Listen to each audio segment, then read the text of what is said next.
Hi guys, I made a 30-minute video. It wouldn't download, so I had to chop it way up, and that's what this is. But I wanted to tell you the story of the 16-year-old young man who found Carlsbad Caverns. So this is probably going to be in two parts even after I've chopped it up. And I refer to CBS Saturday Morning. A sub told me last Saturday, CBS Saturday Morning had a 5-minute clip about Carlsbad Caverns. Anyway, Where'd it go? Jim White is who discovered Carlsbad Caverns. He was born in Macon County, Texas in 1882. His dad forced him to go to school, but he hated it. And then his dad learned that he had been skipping school, and when he was 10, the same age as Rhett, he told his dad, "I just want to be a cowboy."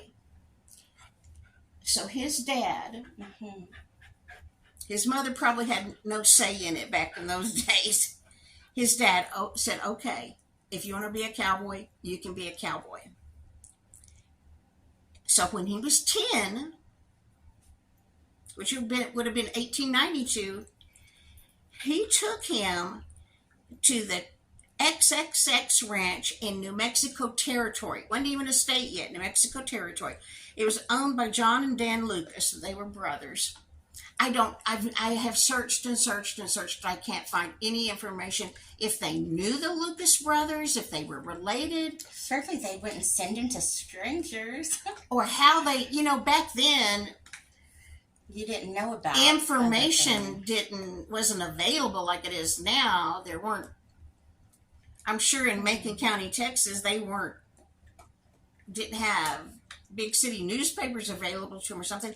I cannot find out how Mr. White, the father, knew about the XX Ranch. And furthermore, I Googled it. I read somewhere it was 400 miles, and I thought, no. First of all, in 1892, travel was probably still by stagecoach or horseback. Goodness, why would he? I guess that was the only ranch. They had to have known him, because there was other ranches he could have there were other, lots of ranches.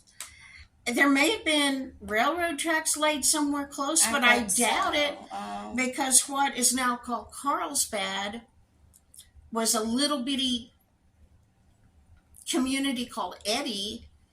I don't see any reason why railroad tracks would have gone through there at that time. It breaks my heart for that mama. I know. When I read that in an article, I read articles on SantaFe.com, New Mexico Magazine, Wikipedia, and then some others that I don't remember. And I don't know which one said that he took him 400 miles to this ranch. And at the time I thought, that cannot be right. But later, I thought, I'll just see. So I put in the XXX Ranch was close to Eddy, the little community of Eddy in New Mexico Territory. From Mason County, Texas to Eddy County, New Mexico, what is now present-day Eddy County, New Mexico, is 398 miles. Took a 10-year-old and left him. And I don't know how long that would have taken by horseback to go that far. No. Or by stagecoach. I couldn't find any information about how they got there. But it would have taken a while. Anyway, he took him to this ranch and left him to be a cowboy. Now, 3 years later, the White family bought a piece of property near Eddy and started a little horse farm. Jim would have been 13 then, and Jim would come stay with them for a little bit and visit, but he continued to live at the ranch and be a cowboy. I can't imagine. That's what he wanted to do, I guess. At 10. Yeah. Now we would say, okay, when you grow up and you have a college degree in something, then you can go be a cowboy if you want to. But back then it said, okay, you're 10. Well, anyway, Jim was out with a fence mending crew from the ranch. They were out mending fences and searching for stray cattle. That is called the Chihuahuan Desert down there. So they were out in the Chihuahuan Desert looking for stray cattle, mending fences, and he saw smoke way off in the distance. He was 16 at the time. And because wildfires, just like now, are horribly dangerous and can overtake places very quickly, he got on his horse and rode towards the smoke he could see so that he could get information. What direction was it going, whatever, and to come back and tell the other cowboys, and they could go back to the ranch because wildfires are a dangerous situation. Well, he rode toward the wildfire, and the closer he got, he realized he didn't smell smoke. Oh, I know what it was. Yeah. The closer he got, he realized it was bats coming out of this cave. And since he left school at 10, and I'm sure in 1892, his education was not like the 10-year-old would have now. Like Red has access to books of all subjects. He probably didn't know what a bat was. I don't know that he even knew what a bat was.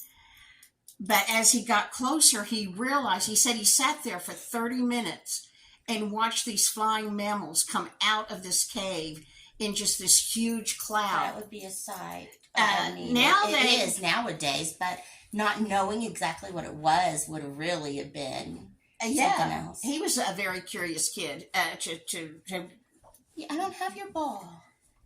We don't have your ball, honey. If we sit down, Toby thinks it's time to play ball, and he brings us his ball through every video. Well, anyway, he said he sat there for 30 minutes and watched these, what we now know are bats, flying out of this cave. He said it looked like they were just boiling out of it.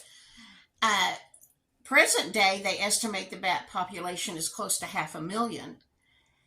And how many hours does it take for them to fly out? Do you know? Fly out at dusk, stay out all night searching for insects or food. If there are mother bats that have young inside the cave, they come back and go back and forth, bringing food to their young. But basically, they come out at dusk, they stay out all night, searching the desert for things to eat, and then they come back before sunrise and hang upside down and go to sleep for the day. But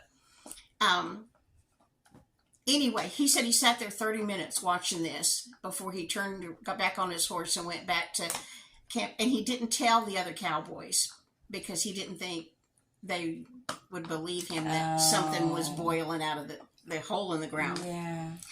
He didn't tell them.